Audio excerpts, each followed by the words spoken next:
This is the Relevant Podcast.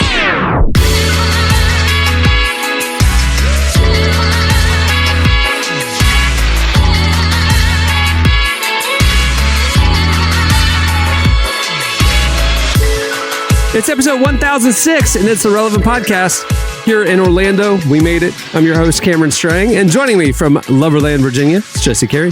Hello, hello. From Nashville, Tennessee, artist, producer, and mogul, Derek Miner. That was the buzzer. He's playing 2K right now. And joining us once again, all the ladies are busy during the recording time. Joining us once again, our very own Tyler Huckabee from Paris, France. Bonjour, everybody. Bonjour. All right, well, we have a great show. This is really funny. So, a little behind the scenes, we have a rundown that I'm given every show. And it's like, here's the segments, here's the guests, here's the ads, da-da-da. And the team puts it together. This one, I think, was a holdover from last week's rundown with some updates. But because last week we had Chris Brown on the show. And so the joke we make internally, if we have to say Chris Brown, obviously it's Chris Brown from Elevation, but if we say Chris Brown, we say Chris Brown, the good one. Well, this rundown says our guest today is Christine Caine. And then in parentheses it says, the good one. So apparently we have the good Christine Caine coming up on the show today. Cameron, you just gave me a really good idea for a podcast. It's an interview show, right? And it'll be something snappy, like that's the way I heard it, or they just how it's like all these. Well, what's Alec Baldwin's old one, or so it got me thinking. Just something that is just a generic interview podcast title. You guys know the type, and I'm going to come out with an unbelievable lineup, the biggest names in the world. Tom. That's the way I heard it this week. Tom Cruise. Next week, but it's all people that just happen to be named the celebrity's name, so that I'll get the marketing juice and I will interview them about the celebrity. So I'll interview some guy that happens to be named Tom Cruise about Top Gun, and that's the idea for my podcast: is find people with famous people's names and interview them about the famous. And people. I definitely know a Michael Jordan. Because when I tore my Achilles tendon, Michael Jordan repaired it. So, and he's one of the top surgeons out here in Nashville. So we can get Michael Jordan on here tomorrow if y'all want to do that. And I wouldn't even tell people the premise. I would just start the conversation. Tell the truth. You did this as a prank segment on your college radio show. You went through the phone book and called famous names. I forgot about it. That is true. I did do that. This idea has been lingering. But Derek, what if the first episode, it's like, that's the way I heard it. This week, Michael Jordan. And I'm like, Michael, thanks so much for being on it. I love The Last Dance. And I never acknowledged that I'm not being dishonest. Yes. I am interviewing a man named Michael Jordan about Michael Jordan related topics. If you don't recognize the voice and he doesn't seem that insightful, that's on you, not me. Okay. That's the way I heard it. That's the way I heard it. Well, the good Christine Caine. NPR, call me. The good Christine Caine is joining us later. We also have Slices. And at the end of the show, last week we did some cast table topics. We figured with the new mix of voices this week, we would continue it. And we got some table topics coming up at the end of the show. You don't want to miss that. All right, stay tuned. Coming up next, it's Slices. My love's going undercover. Now I'm just wasting. It's so easy to come undone. I want you to know this. So something more can be gained until my oceans of darkness comes pulling me back. You're listening to The War on Drugs. The song is Oceans of Darkness. Oh, it's an uplifting little ditty. Goodness gracious. Today's podcast is brought to you in part by Mercy Ships. Globally, 5 billion people lack access to surgical care. In sub-Saharan Africa, there's only one surgeon for every 200,000 people. Mercy Ships provides free, life-transforming surgeries for people who have little to no access to medical care. They help the blind see, straighten twisted limbs, remove deadly tumors, treat cleft conditions, and so much more. With state-of-the-art hospital ships, they provide safe surgery to children and adults living with treatable conditions, and it's completely free of charge. They do all this work with an all-volunteer crew of professionals who donate their time and talents surgeons, stewards, nurses, engineers, and more make the world a better place. Your donation today provides free, safe surgeries to people in desperate need of help. All gifts are matched, so please donate today at mercyships.org/relevant. Today's podcast is brought to you in part by Tim Tebow's book, Look Again. Have you ever wondered what would change if you truly believed you were infinitely valuable to God? In his New York Times bestselling book, Look Again, Tim Tebow reveals the powerful truth that when we learn to see the image of God in every person, including those we struggle to love, everything changes. Tebow shares incredible stories from his work with people the world often overlooks, and it will challenge you to stand up to the lies, rediscover the worth that everyone has, and impact the world for good. Find Look Again by Tim Tebow, available now wherever books are sold. Okay, it's time for Slices. What do you have, Jesse? All right, I'm excited to talk to you guys about this one. I try not to go back to this topic too much, even though it is a topic I'm very interested in. And if you're interested in these types of topics, you've probably seen this news because it was a big story the week that we were recording this. Now, it really isn't on the surface all that interesting. It's that the National Intelligence Manager Aviation, which is an office that resides under the Office of the National Director of Intelligence, updated their website this week with a brand new logo. Now, military logos are really cool. Usually, they're like the patches that you see on jackets, and usually they have some symbolic significance to whatever, that office is. Well, this one got a lot of attention because it showed up on the website kind of unannounced. It was just an update to the website that people noticed. And Cameron, I sent you a screenshot of this logo. Dude, you sent it to everybody. You sent it in the chat to everybody. Oh yeah, it's in the chat. So can one of you guys click on that image and let me know, maybe describe what this, kind of regal looking military logo looks like? It looks like a plane behind a fighter jet with a UFO in the corner chasing God knows what in the front. I don't know what that is. Is that It's a whole bunch of types of planes. So it's like jet, there's an airliner. It's a random UFO to the left. A little flying saucer off in the corner. So it's a round logo that says around it, Office of the Director of National Intelligence. And it says NIM Aviation, which is the National Intelligence Manager for Aviation.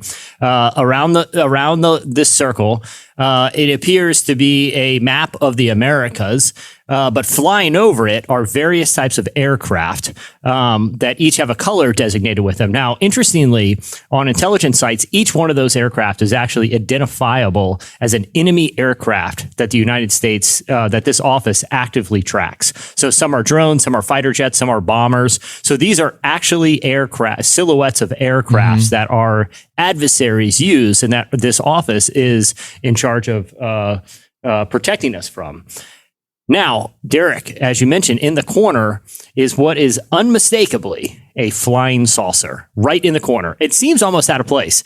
It's way out of place. One thing that's interesting is some of these aircraft silhouettes are super, super specific. Like one of them is a pretty obscure Russian aircraft called the Russian Soku Su-57 Felon. Like in other words, these weren't randomly placed. Right. These were specifically chosen. People in the military intelligence community can identify the silhouettes as adversary craft.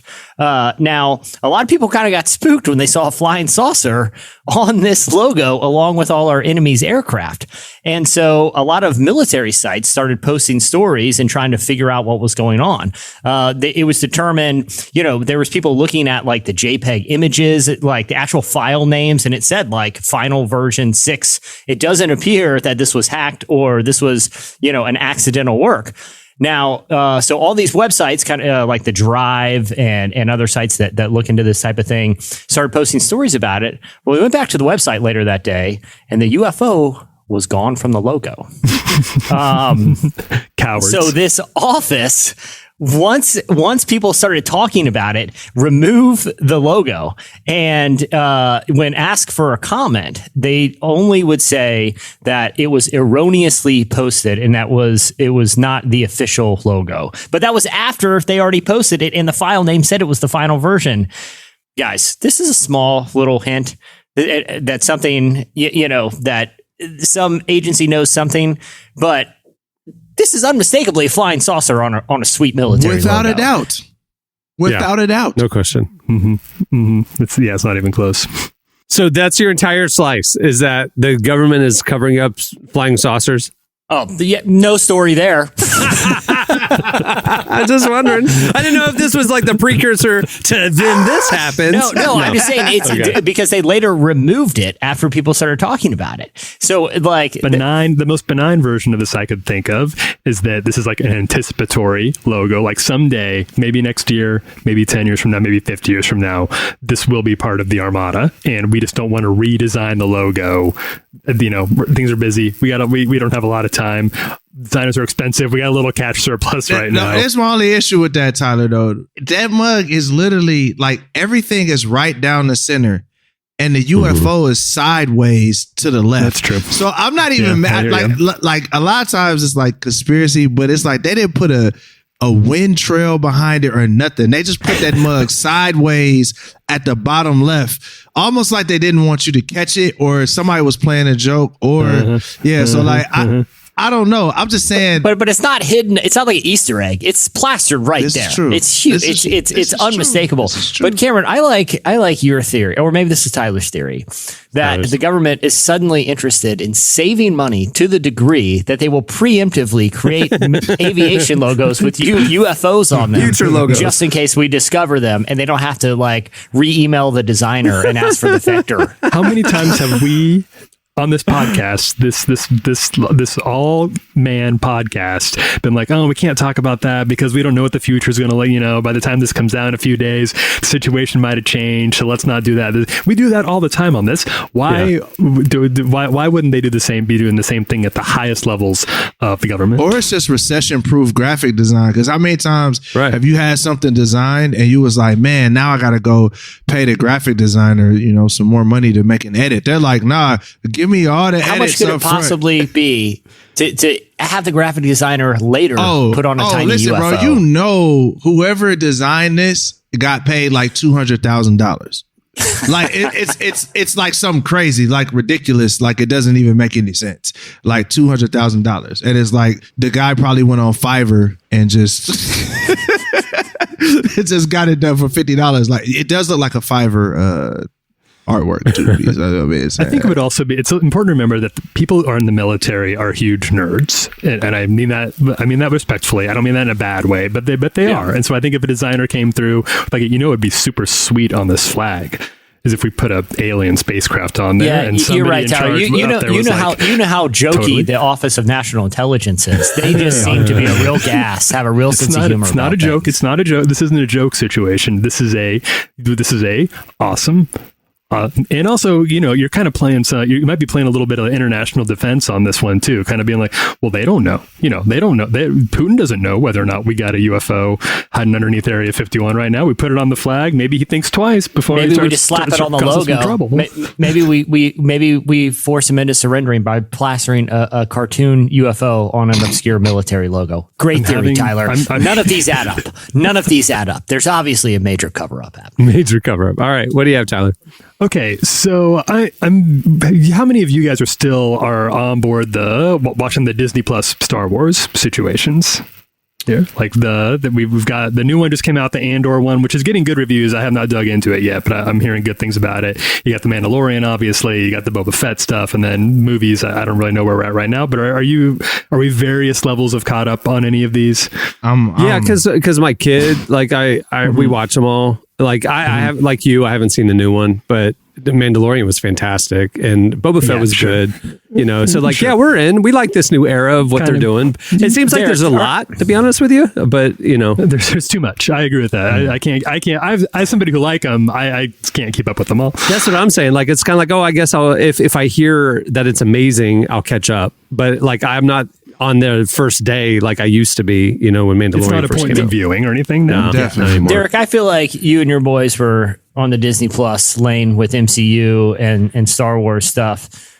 But She-Hulk, Andor, are you guys off the train right now? Yeah, it's not even. I don't think it's even because of the shows. Like, they seem interesting, but I'm just like, dog. y'all dropping these joints like rappers dropping mixtapes. Too much. You know what I'm saying? Like it's like I can't keep up. So I ain't necessarily tripping. Cohen had a couple sick days last week, and he watched She-Hulk. Yeah. And do you know anything about it? I had no idea about it. It just looked ridiculous to me, you know?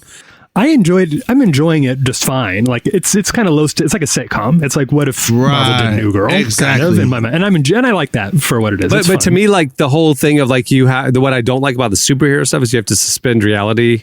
So I'm like, that's just ridiculous. Why would a Hulk be a lawyer? And then he explained it to me how it happened, like the accident, and then Hulk blood got on her, and then whatever, but she was just a lawyer, and so now she's just going to keep living her life. But like he was telling me, like there was a whole episode where she was like on dating apps and trying to get dates and stuff, and like what is it? But you're right. So I guess the whole farce of is that it is a rom-com sitcom about a lawyer. Very much. She just happens to be green, and it's kind of like joke. the Ally McBeal type thing. Yeah. And I'm actually liking it more. I think some of these have felt kind of like 9-hour movies instead. Yeah. I'm like, I just don't have that kind of time anymore. And this one is just 20 minutes, pop it on. You got some laughs in there. It's funny, and you can log out. So as far as Star Wars goes, we've got they're cranking these out like crazy, and the problem that they've been running into for a few years now is obviously that the original actors are getting pretty old, and the stuff that fans really want is always going to be the Luke Skywalkers, the Darth Vaders, the Han Solos, and these people just aren't doing that anymore, and it's really hard to keep this series going. But they found some sort of innovative ways to do this, obviously, and some of them have been sort of ethically weird, like recreating Carrie Fisher as Princess Leia with CGI and that kind of uncanny valley, like we're still in a place where like it almost looks okay, but it doesn't. Same with Luke Skywalker and the Mandalorian stuff. And now we're getting into the next generation of that, and it's with Darth Vader. James Earl Jones is still with us, thankfully. Big fan of James Earl Jones. He's been on this podcast before, and he's been interviewed in the magazine. But he's 91 years old, and he told Disney that he is getting ready to kind of sail off into the sunset with this character. He's getting kind of tired and doesn't want to do it anymore.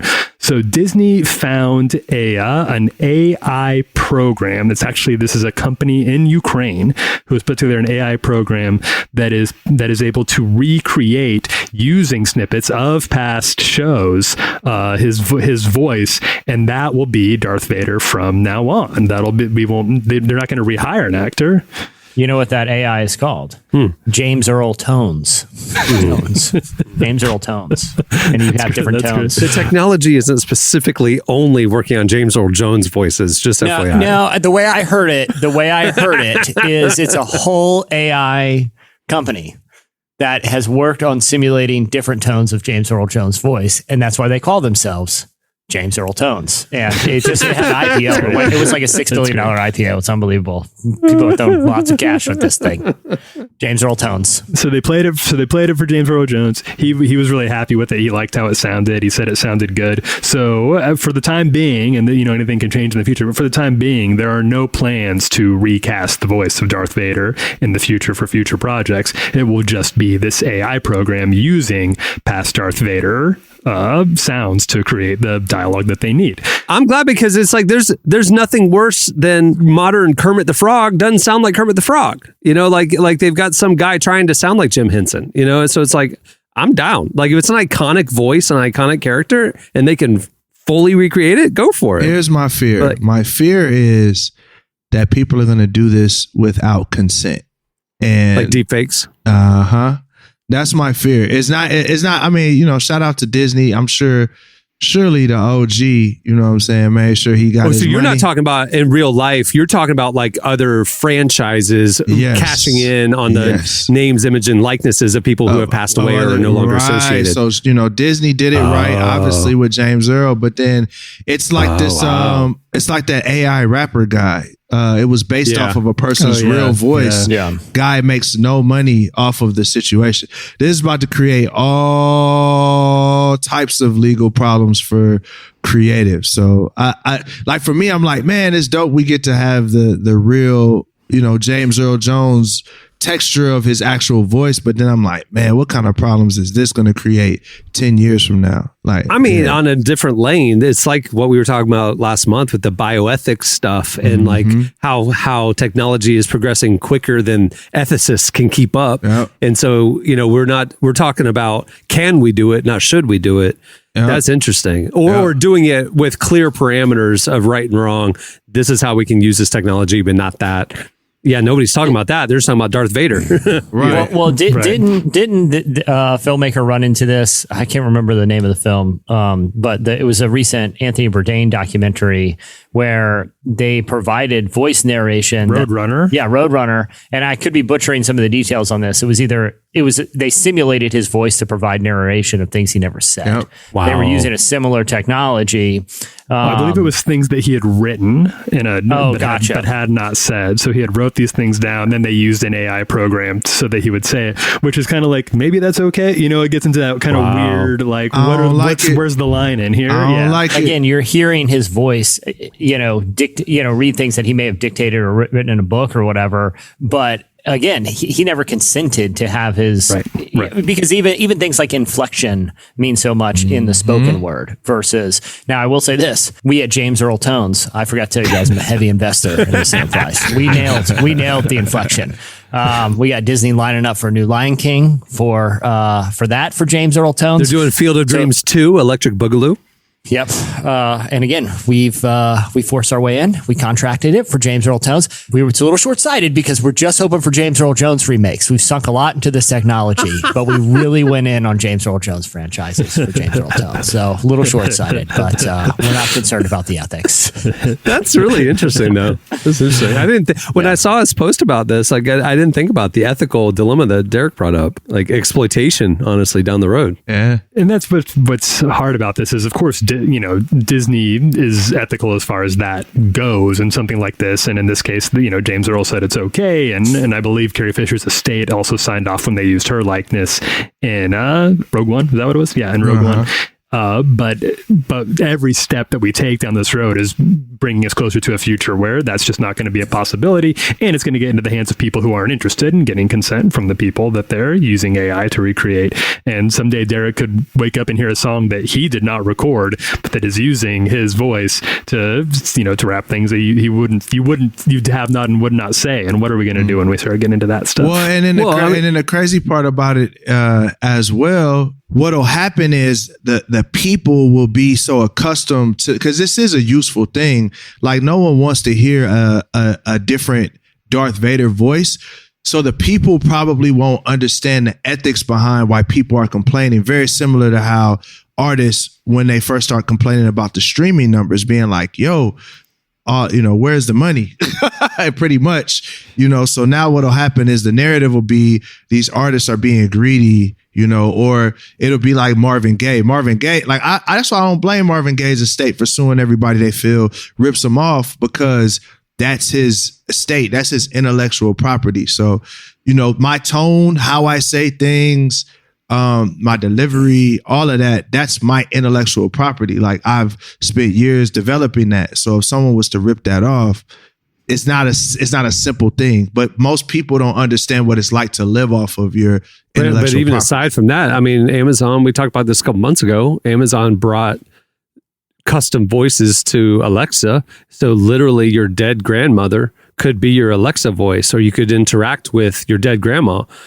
Grandma didn't sign off on that. And Amazon's a for-profit company. Man, what I'm saying? like Amazon's recreating grandma. Yeah, I don't know. because who owns like the tone and nature of your voice? Do you automatically own that? Like, is that your likeness? And or is there anything in place from someone just appropriating it? I don't know the answer, because I feel like it's not something people have had to ask, because it's the advent of the technology to reproduce someone's voice with, insane accuracy is pretty new, So I don't know. There's a lot of interesting kind of wrinkles to this. For sure. I'm just creeped out by the idea of talking to dead relatives through the Alexa. Yes. Still not okay with that. There's nothing in me that wants to do that. at all. Right. Not one impulse. Nowhere. Not an impulse, I feel. Yeah. All right. What do you have, Derek? So I got, first of all, before I get into my slice, I just want to shout out to Kelsey Dowd. She DM'd me, and I want to, first off, I just want to say before I go further, man, I really enjoyed being on Relevant because, like, I get to be myself, and then the Relevant crowd reacts, and I get like awesome DMs from people like, "Hey, here's another thing of another clip of white people acting crazy." So, Is it just clips of this podcast for the most part? no, so shout out to Kelsey. She sent me a video of a lady who makes upholstery out of dog hair. It's a white lady. So You had to clarify this white woman. because I don't think you need to qualify. I didn't think you need to qualify. I think we all have an accurate image in our Y'all head. knew what it was. So I just want to say, Kelsey, man, I love getting the DMs. It don't have to be specifically about white people. You know what I'm saying? But I love getting the DMs that are funny because y'all know I love jokes. So it was odd. And just whatever you picture a person making upholstery out of dog hair looks like, that's what she looked like. So just whatever comes to your mind. But I don't how? know. Is it like the clippings and then she glues them onto canvas? She puts it on a wheel, like one of those like sewing Like a wheels, loom.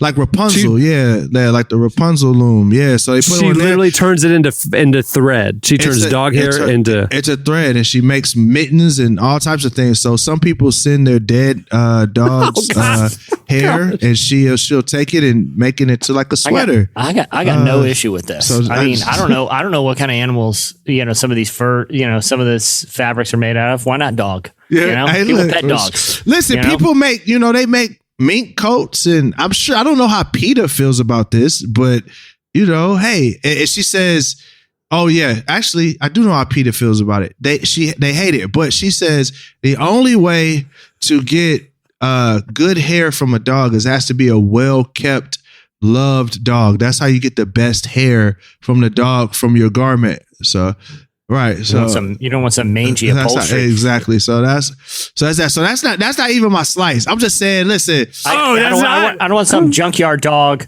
I don't want some junkyard dog couch. I want a show dog couch. Right. Show dog couch. So relevant homies, keep sending me DMs. But Derek, she's not making sweaters. Oh yeah, Right? she's not making sweaters for dog sure. sweaters. Yeah, sweaters. I thought you said sweaters. upholstery. Oh yeah, that's Like- what I meant. Clothing, upholstery. She do it all. So sweaters, mittens. She trapping the dog hair out the trunk. You know what I mean? Oh my God. So it's going. So like, shout out to her. Great business. You can look her up. Her business, Hair of the Dog. It's my doing gosh. fantastic. We need to we just need to have a podcast where you name businesses.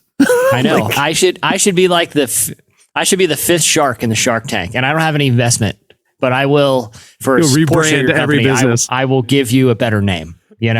My actual slice is that people in Utah, speaking of white people, people in Utah are hearing music come That's out of the the whitest toilet. people. This is the whitest people. They don't get The any whitest whiter. people, yeah. Besides Scandinavia, it's Utah and Scandinavia. So, but they're hearing music out of the toilets. So Yeah, the spooky music. I heard about this.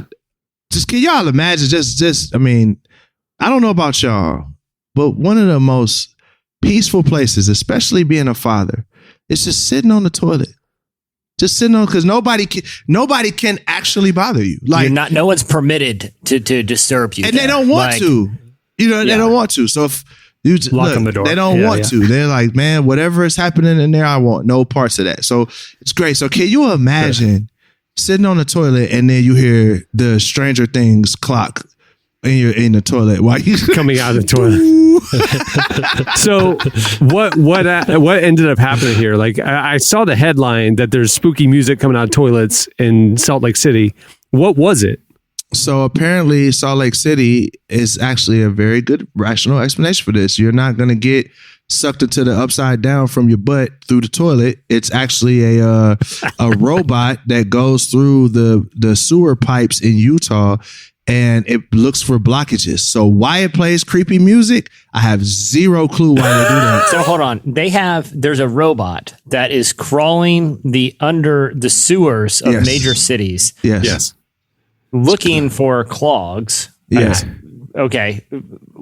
I have a lot of questions there. Mainly, how are they identifying clogs? 2, why on earth would they program it to play creepy music like this? Well, I'm sure. Hey, I'm thinking this through logically. I'm sure they're doing like sonic reverberation tests where they don't have to go all the way down the pipe. If probably the signal is heard at a certain clarity at a certain distance, then there's no blocks. But like if it's like muted, then there's a blockage. We got to go further and investigate. So it's probably a way that they don't have to scope everything. They can just kind of like bounce audio waves just to determine. But it's probably I don't know. I don't know why they play music. It's but, 2022. They could literally put a GoPro on the front of it to find if there was any blockages. But it's either that or it's an assassin. Because you think when most people are disarmed, it's used in the bathroom. So if I want to take somebody out, that would be actually the worst way to take somebody out too. It's just like you just sitting there and then you just get shot and pop. You know what I mean? So it's either Very it's undignified. one of the two. Way to be assassinated. It's a bad way to go. It's a bad way to go. But I think that's why they like. There's a lot of scary movies that take like there's like Psycho in the shower or whatever like that, and you have What Lies Beneath in the back. I think it's a vulnerable spot. You want to be safe in there, but you're not. We know that now, and the music is There's just a lot of holes sign. for things to get in through. You can fall through them. You're not safe. You're not safe. Not even in the toilet. Not least of all. All right. Well, that was a very male slices segment. So we apologize. For sure. Next week, some female will come back. But we talked about aliens.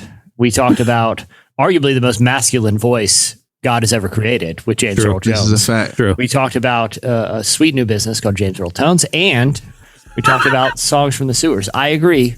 Fantastic slice. Well done, guys. Well done. All right. Stay tuned. Coming up next, it's Christine Caine, the good one. Up with then block them, just so they lost in thought. I do not wrestle against flesh and blood, just lies and lust and pride and God. I think I won my fight with God, came away limping, they think I'm pimping. I hope you listen to things that I'm spitting, it's fire. Imagine if you were my dentist. See, there go the pride that eat me inside, that lead me to die. Yeah, I'm treating God like a genie, I think I'm a genius. I need an arena, I'm hot as a chili, I'm Anthony Kiedis. I got one with killing, I need one with Keenan. You tweeted me, said I'm the GOAT, that mean we in agreement. I told you my ego a demon. Everybody keep on sleeping on deal. Blood, sweat, tears, man, look what I spill. Spotify looking ideal. Why every day I be in my pills. You're listening to No Big Deal. The song is Sleepin'. See, it's one word, so it's sleepin', but I like to think it's sleep in because that's my favorite thing to do.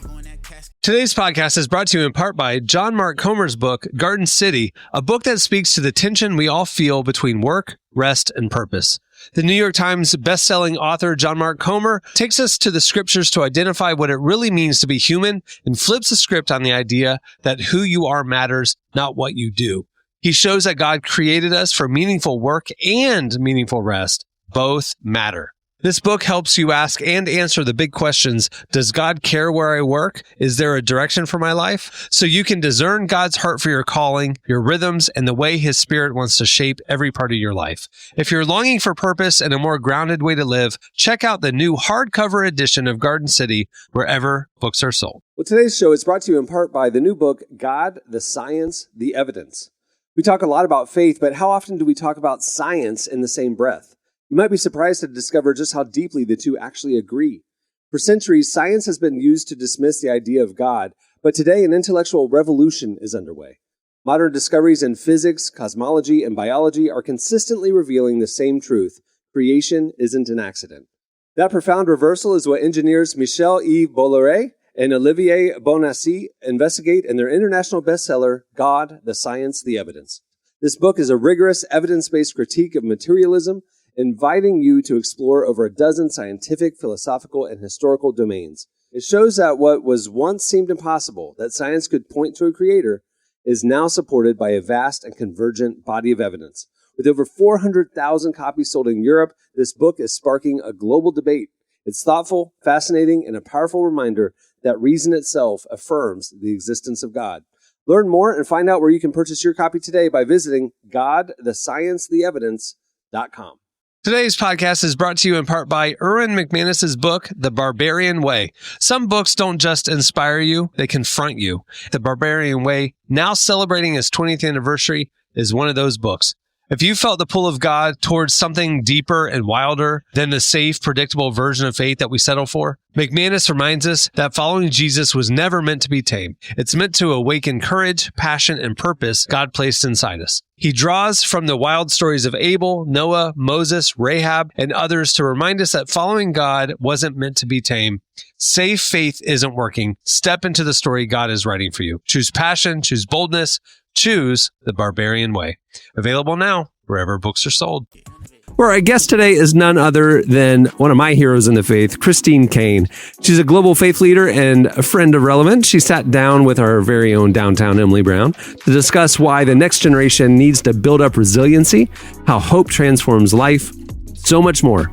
Here's our conversation with Christine Caine.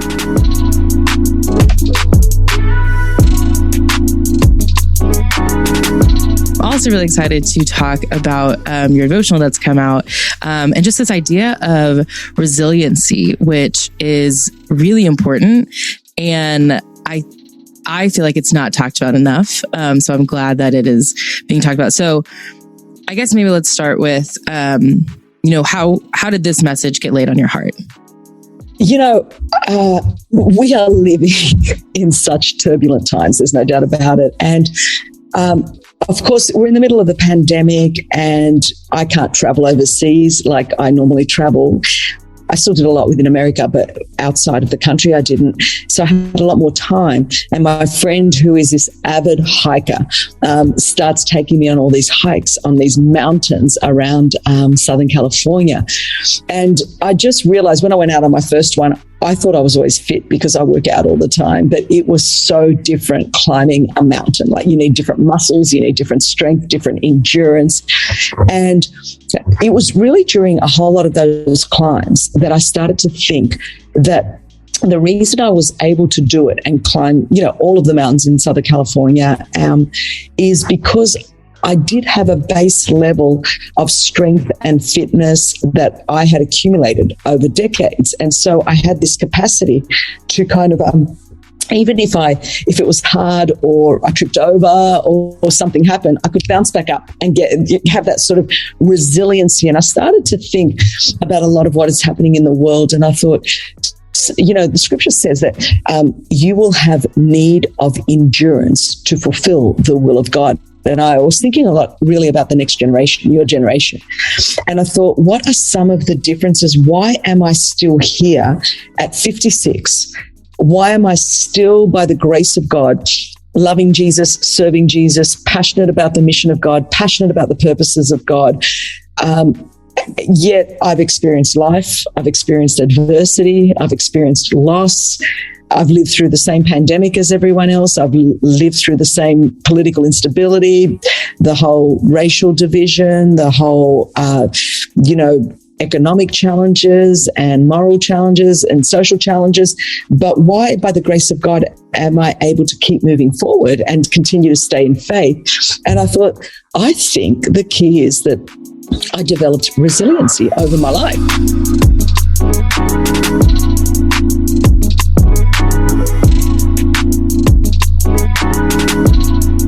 What would you say is maybe the first step towards developing this faith muscle? Like, how do you get started?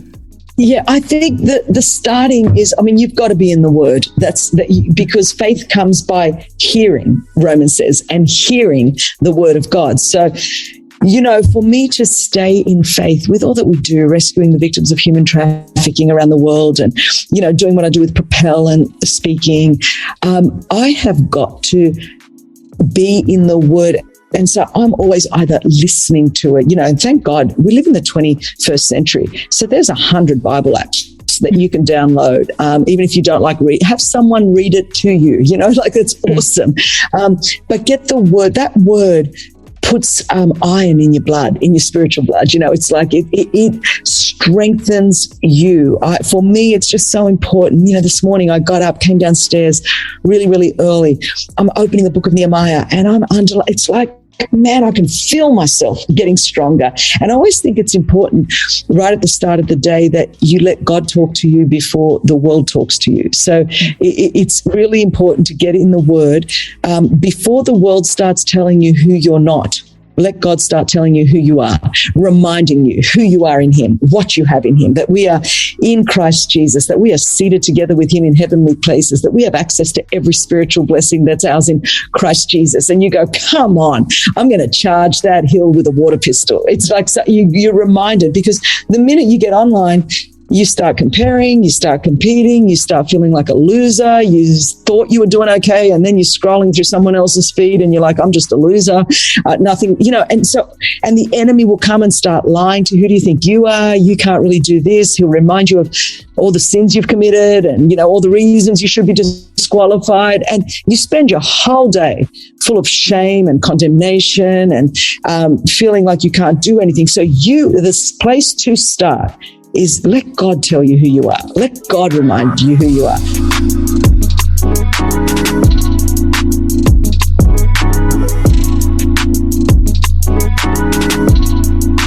I'd love to hear, what do you think are some good qualities to have in friends to make sure that they're pushing you to be resilient?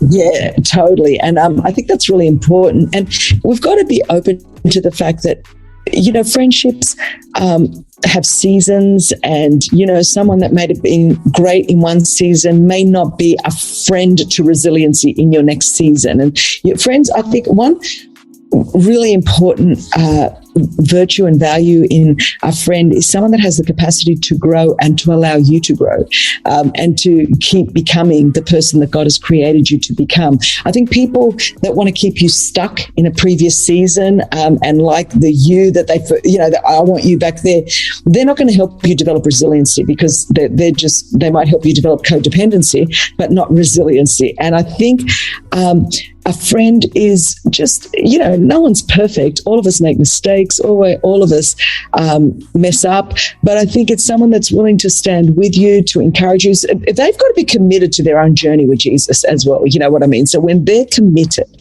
and we're talking in the context of resiliency, we have lots of friends that may or may not even be believers, but they may have a different place in our life. But the ones that are helping us to develop a strong faith muscle, to help us get through adversity, and not just barely get by, but to be who God's called us to be, and then to thrive on the other side of it. Well, the only people that can really do that are people that have walked with Jesus, and people that are walking with Jesus, and are going to help encourage you from the Word. And they're going to come and they're going to sit with you when you're suffering and when you're struggling and when you've been disappointed, but they're going to love you too much to leave you there forever. There's going to come a time where that friend's going to be, okay, time to pick up your mat and walk. It's time to start walking, and I'm going to take you by the hand, and we're going to do this together, but we're going to move on. So you need, faithful, loyal, integrous. Again, I'm going to say not perfect, because none of us are. If you're looking for the perfect friend, you're never going to find one. But if you're looking for good, faithful, steadfast, true, honest, integrous, and I would say the primary thing is that they are committed to growing up in Christ themselves, because that is the person that's going to help you get up and keep moving towards Jesus.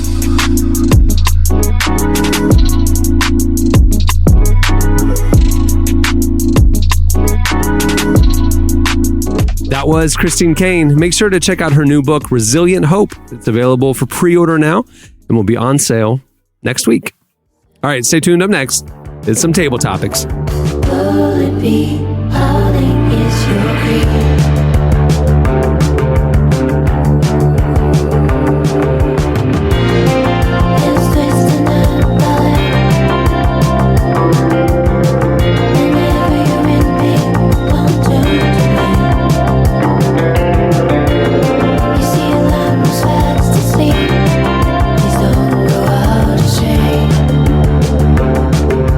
Listening to Men I Trust. Not many. The song is Billy Toppy. Billy Toppy is a Man I Trust. Okay, normally this is where we would have our game, but our normal crew isn't here, so we thought we would just keep the good times rolling like last week and do another round of table topics. These are in no particular order.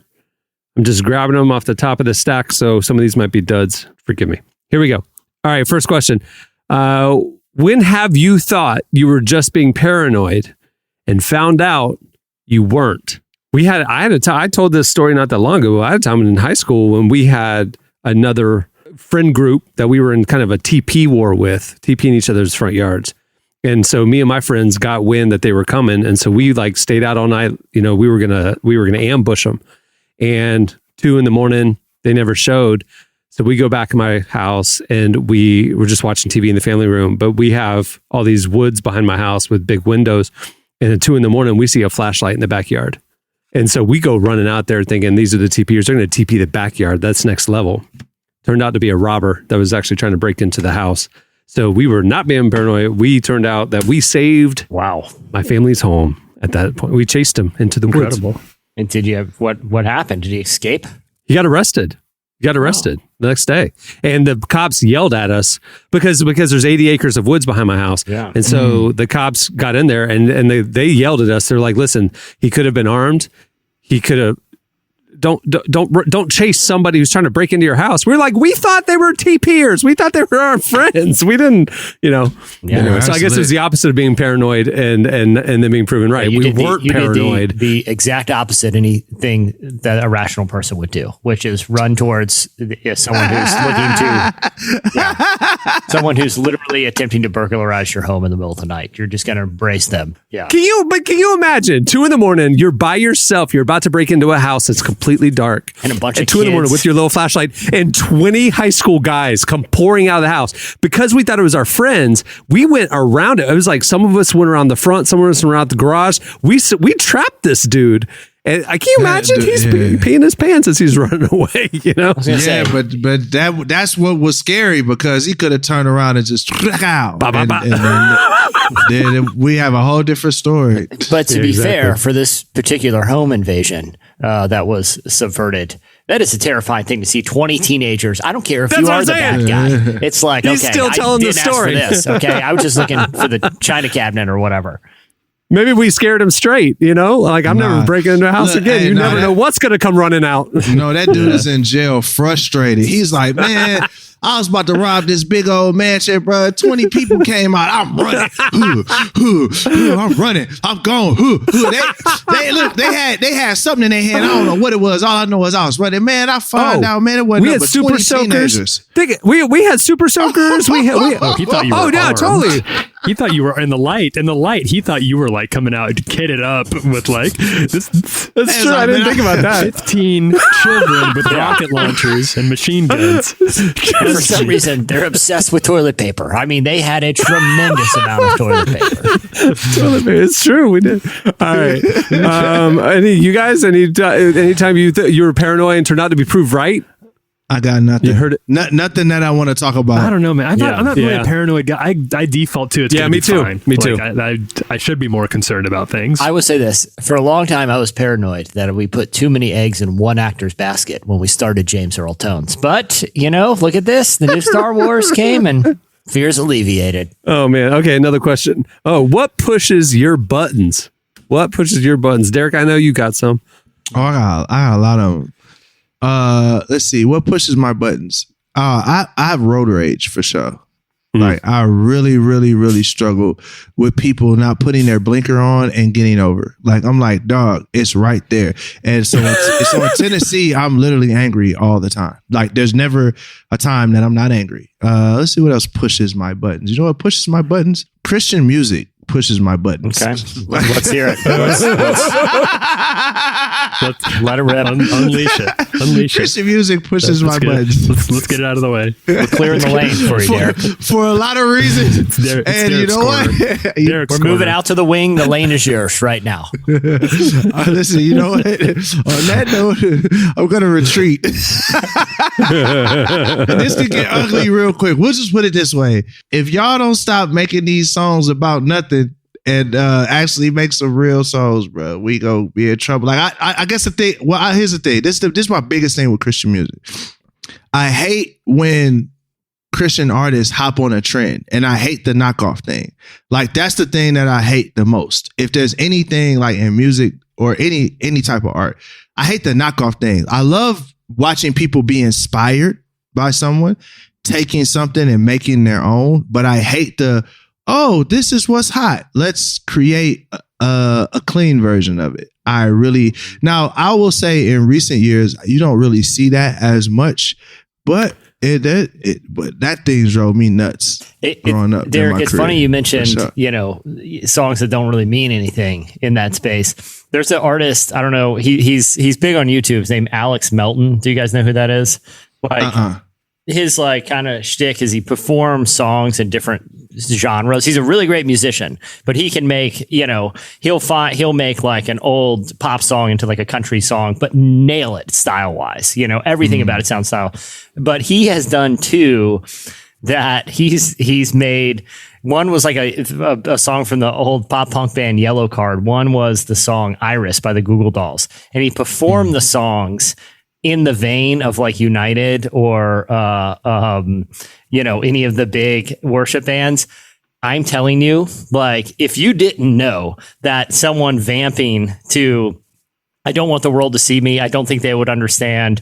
When everything changes this moment, I just want you to know who I am. And they're like raising their hands, playing it like it's like a, contemporary worship song.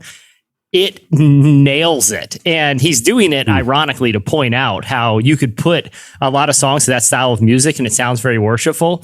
But I mean, it is a perfect kind of send up of Derek, kind of what you're talking about is, kind of a non-original sound, but also incorporating, some lyrics that aren't even that meaningful. I don't know if Jason, if it's too much of a thing, I can send him links, but it is funny to hear, to stitch in.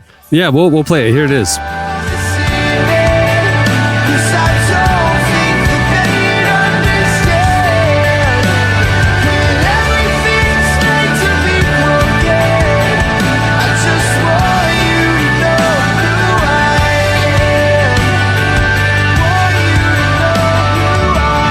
Okay, can I do one thing that pushes my buttons real quick? Oh, yeah, please. Oh, I'm ready for these this one. freaking, I'm telling you, there are so many times I'm like, I'm going to lose my freaking mind here. Like, I will purposely upload every virus and every piece of spam on the internet if I never have to agree or reject cookies one more time. It drives me freaking insane. Who is this helping? Who are these notifications helping? Okay. I don't want to, it's like I'm signing a legal contract every time I want to read a news story from a site. Thank the EU, man. That's because of the EU. I know. That's the laws. But who are they helping with this? It annoys everyone. It's not useful at all. Like I can just turn. Talking about the European Union? Yeah, so the European Union is a lot more aggressive with regulating the internet. And the problem is the internet's global. So if the EU passes a law, like global websites like Google and everybody else have to abide by it, even here in the US. So their issue is privacy. So the law was enacted over there because they didn't want sites tracking user information without your consent or knowledge. So they said you have to opt in to be tracked. So every site in the world has to give you the option to say, yes, I'm going to come on your site under these conditions, or no, I do not want to be tracked. I do not accept the cookies. So like that's the EU regulation. But yeah, the way it's rolled out has changed the internet, has changed browsing. Yeah, it just made it a pain. Like I said, it's filling out. I got to fill out paperwork to read a 300-page, 300-word paperwork, or click one button. No, because then I'm like, reject all. Well, now I got to check all these boxes. Good Lord. Thanks for not. It's making the internet so unfun. Like, I just want to read funny stuff, Like, I don't need, I don't need to agree to rethink my privacy standards every time I want to look at a funny meme. Sorry, I'm going to get off. You can tell my buttons were pushed. You got going. Tyler, do you got anything? You seem like a chill dude. I am pretty chill, but I think that there is something that's come across with a lot of these is definitely like internet stuff gets me more irritated. I feel like I have a lot more patience for people like face to face.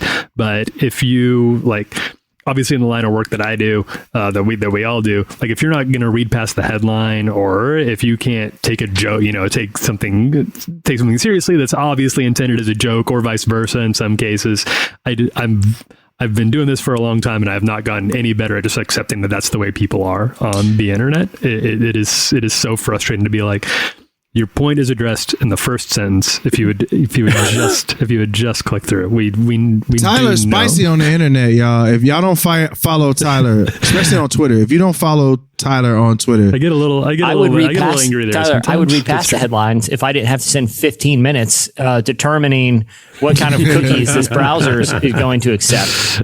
All right, let's see. What is your favorite thing to do on the computer? That's just the next question, and don't Oof.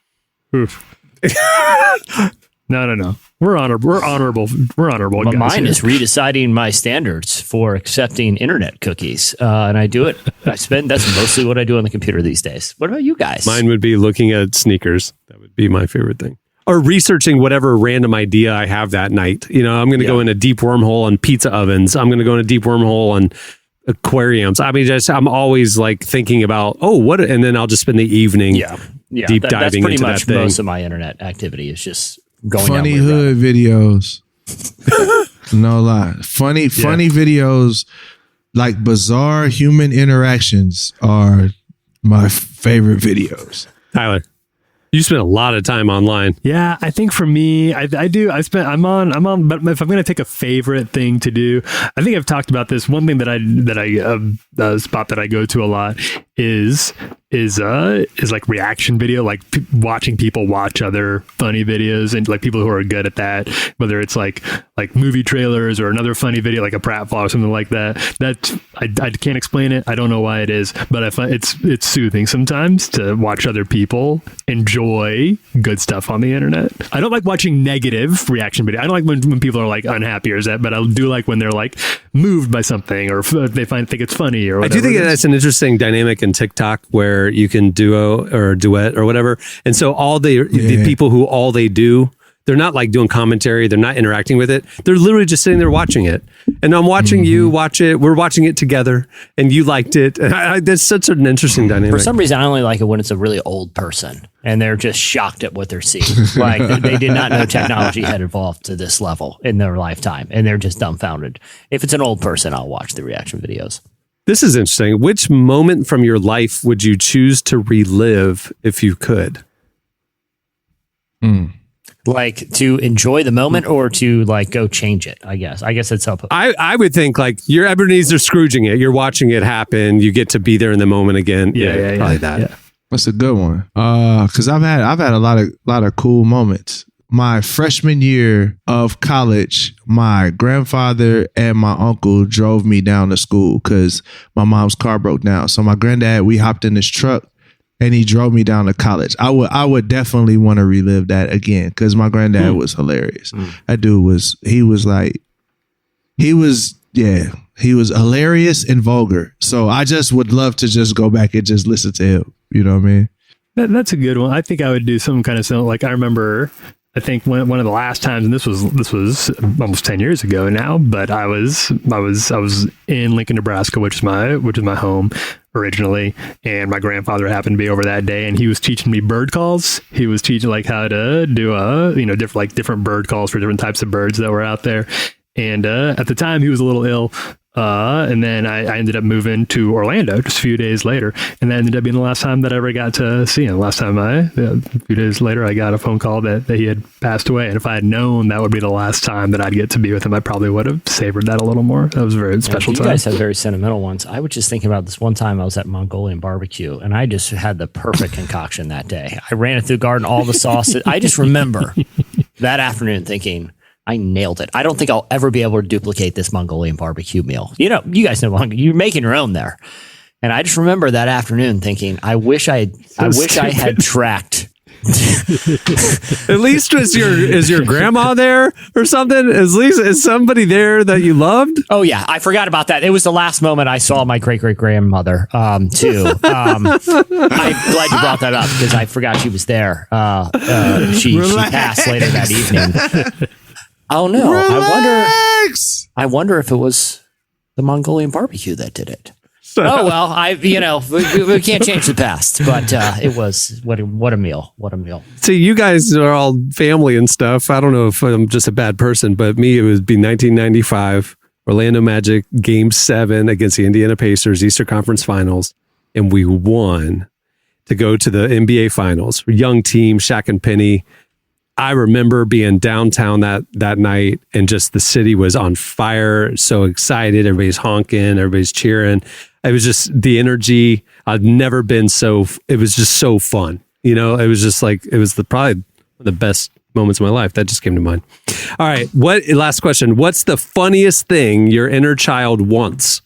And don't say something sappy like, you know, love World from peace. my mom that I never got or something like The that. end of poverty. Yeah. Give me a break. Yeah. Well, that changes The mine. funniest thing your inner child wants. Funniest thing that my inner child wants. That square pizza Yes. like the square pizza with the white sauce and the sausage, whatever that is, like that. It's not really pizza. It's like a biscuit or something. But yeah, that like they would serve at elementary school. Yep. Oh, And the pizza cubed day. and the cubed meat and stuff. Oh yeah. A specific smell it had. You could smell it getting. Yeah. You knew that day when you walked into elementary school. Oh snap! Oh, yeah. They're cooking up that square pizza with the cubed meat. You know. Yes, sir. That's some joy. I'm trying to think if what my inner child, you know, when I was a kid, it was very much informed by TV, you know, and I remember watching. I think for me, it would be for some reason, I would get very famous in pop culture, very noteworthy, and I would be invited to play in an MTV Rock and Jock basketball game. Those look like the most fun anyone could have. You're out there with real NBA players sometimes. You got Marky Mark, you know, Steve Urkel, and you're out there shooting from the 30-point zone. The Rock and Jock thing always just seemed like that and also the OG American Gladiators with the tennis ball guns, just to run that course one time. And Derek, you know exactly what I'm talking about. Dude, it's interesting I'm on the same line as you. So my original answer for my entire life was space camp. I wanted to go to space camp, but we fulfilled that dream 2 years ago. And it turns out it was remarkably lame all these years. It lived up to every expectation I had. Thank you very much. But my second would be running the obstacle course on Double Dare, Nickelodeon's Double Dare. That was always my dream to Legends of the Hidden Temple. Make it onto Double Dare and the slime. And So I'll put it this way: there's a Christian rapper that's not me that was actually on Double Dare, and I don't want to tell the story, but spill it. This isn't scandalous. I'll put it. We gotta find a picture. Hopefully, we can find a picture and post it on IG or post it on whatever. But No Big Deal was on Double Dare. No way. And it's hilarious, bro. You're kidding. It's hilarious. He still has a clip. If we can pry it out of him, like it's the funniest thing. Little Deal on Double Dare is crazy. Yes. We're going to have him on to talk about it. So he fulfilled our childhood dreams. That's amazing. See, the thing that made it even more torturous for me was that in Nickelodeon Studios was in Orlando. It was in my hometown. And I was like, how do you apply? How do you get selected? And my parents were like, we're not into that. We're not going to help you do that. And I'm just like, it's right there. It's 20 minutes from our house. Was it like a religious thing? No, they just didn't care about their kid hopes and dreams. Whoa. You lived in a house with 80 acres. Relax. No, it wasn't ours. It was a city. It was a like whatever conservation area. Okay. Tyler, you got anything? Yeah, I remember being like I don't think I've ever even watched it, but I would just see ads for that show where they do they give you like 5 minutes at KB Toys back in the day. Oh, And you yeah. could just, run through the grocery cart and just like arm out the aisle and just like scour. was cool. I would still, if you give me that, I would still do it. And I'd probably get the same toys now that I would have gone for when I was 8 years old. Yeah. Like, it looked so fun to just go absolutely hog wild in a Toys R Us, they aren't even around anymore. I don't know what toy store you'd go to now. All right, here's a question. What do kids do now besides video games and internet? Because we had some stuff, dog, for Weird real. Toys. Like we had Double Dare, Like just what we just named off: Double Dare, American Gladiators, like kids gladiator stuff. You had the KB Toys thing. Like, you know what? It's just another thing too. Nickelodeon really like was our childhood for real. They really ran it up on us. Like, so much that I wanted British Knights when I was a kid, and nobody should have ever wore British Knights. Man. I had BKs. I had BKs one year. Did you for real? Oh yeah. You couldn't wear them in certain gang neighborhoods because they were called blood killers. Yeah, so you couldn't wear them in certain neighborhoods. But dude, so Nickelodeon, Derek, you're right, because they ran it because they had everything too, like Rugrats. Yeah, because a lot of it was subversive. Like Pete and Pete was like a weird surrealist show. Like some of those shows were just kind of weird and out there. But then, you know, they brought us, like, Caine is still on SNL. Yeah. You know what I mean? Yeah. And like, they actually had some cool shows that showcase music and, you know, like I said, kind of subversive TV writers. It was so much better than Disney. Like, I didn't live in a Disney house. Like, we didn't have Disney Channel. That was when you had to get the free preview. It was premium. We didn't pay for that. Exactly. Right. Yeah. Nickelodeon was a little punk rock, and it was cool. There was a Disney Channel growing up. I'm for real. Like, I'm not even being funny. There was a Disney Channel. It was like HBO. You had to pay separate for it. It wasn't in basic cable. So like only your rich friends had the Disney Channel. But like but Nickelodeon was with, you know, basic cable. Right, so just basic cable. It was it was lit. But then Toys R Us and like all that stuff, or just playing outside. But my kids, if I tell them go play outside, they look at me like I told them to go get a job. Dude, I told you when Cohen and I went out to the mountain cabin last year and we were out there for a week, and I would tell him no screen time, go outside. And I looked out the window 10 minutes later and he's just throwing rocks at a stick. He didn't have anything to do. He didn't know what to do. I was like, man, you go explore. You're in the mountains. Yeah. You go hiking. You go down. There's a creek at the bottom. He was just sitting right outside the door, just throwing little pebbles at a stick. I was just like, come on. Hey, Cameron, side note, I don't know if like the first experience that Cameron needs of just like being stuck outside needs to be in a cabin, like in the mountains with a creek, bears and snakes and all that. Hey, you'll figure it out. Survival of the fittest, man. And then you're like, Cohen, this one time, I was in a cabin like this. It was surrounded by woods, and someone almost broke into the house in the night. Thankfully, I chased him away with some friends, but he likely would have murdered the whole family. Anyway, he just wandered in from out of the woods with a flashlight, so don't worry about that. All right, well, that'll do it for Table Topics. Before we wrap things up, I want to thank Christine Caine for joining us. Make sure to pre-order her new book, Resilient Hope. It's available for pre-order now, and it comes out next week. Don't miss it. If you haven't seen the brand new fall issue of Relevant, you can check out our conversations with Dayglow, N.T. Wright, the cast of The Rings of Power, the crazy MIA conversion story, her faith conversion, so much more. You don't want to miss it. It's, like I said, it's available at relevantmagazine.com. Just click on the magazine tab. Also, if you're a Relevant Plus subscriber, make sure to get your enhanced, beautifully designed digital edition. It's ad-free. There's a lot of enhancements and videos and just beautiful design. It's awesome. It's made to look great on any of your mobile devices and also desktop. It's there in your account page if you're a subscriber. Also, while you're at our site, make sure to check out our daily content covering the intersection of faith, life, culture, and justice. And also, don't miss our daily devotional series, Deeper Walk. It's presented by Lumo. There's a morning devotional email you can sign up for, or you can just check it out there in the faith section at our website. It's a great way to start your day. Love Deeper Walk. Okay, on that note, we'll wrap things up. I'm Cameron Strang. I'm Jesse Carey. I'm Derek Miner. I'm Tyler Huckabee. We'll see you next time. Have a great week, everyone.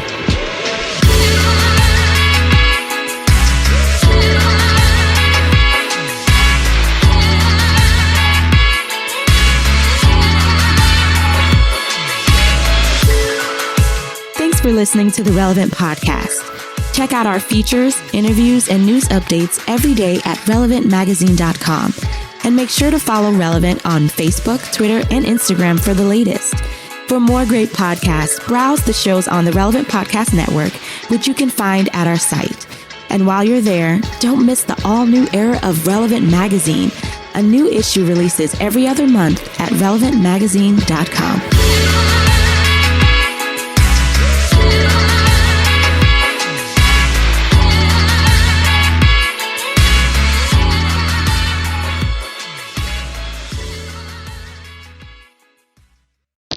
don't want some junkyard dog couch. I want a show dog couch,